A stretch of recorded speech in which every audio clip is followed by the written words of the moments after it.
Nĩ itũũra-inĩ rĩa Madongo, Bangale, kaunti-inĩ ya Tana River, kũrĩa mũngũrũrio ũyũ wa kũhĩtana na arĩa matararũmĩrĩra mĩtaratara ya ũtheru rĩrĩa marendia irio cia kũrĩa mĩkawa-inĩ oro ũndũ ũmwe na mbucĩrĩ maikĩtio ngono. Tumepata kuna sehemu kadhaa yenye hawajazingatia ile masharti yenye natakikana. Kwanza kuna mahali penye tumepata hata hiyo nyama haijapimwa, haina alama ile ya daktari. Kuna mahali zingine pia ni mahali pachafu. Hiyo ni kumaanisha kwamba hata penye wanahusia ni machafu. Na sehemu zingine hata tumepata hawana choo. 12 aya maikĩtio ngono na kũrĩa komishona wa Bangale Joseph Koipkorir augĩte manyitĩtwo makĩendia nyama citarĩ na mĩhũri, iria rĩtarĩ na marũa kuma kwa bodi ya iria bũrũri-inĩ, na oho kwenderia kũndũ gũtakinyanĩirie ikĩro cia ũtheru. Afya ni bora kwa wananchi wetu, na tumeona ya kwamba hao watu wamekuwa kula nyama yenye haijapimwa.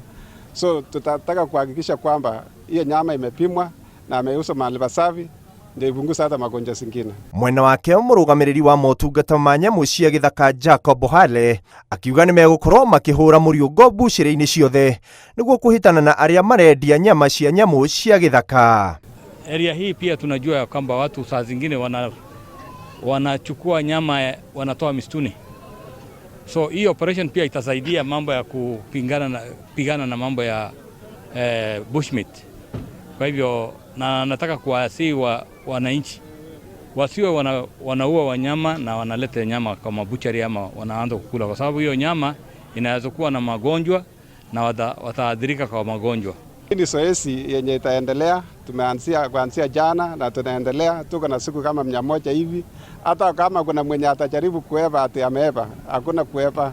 Hapa tuko siku 100 kuangalia hizo masharti yote imetimizwa. Arĩa maikirio ngono makinyĩtio ceceni-inĩ ya borithi ya Bangale magĩeterera kũhingũrĩrwo thitango.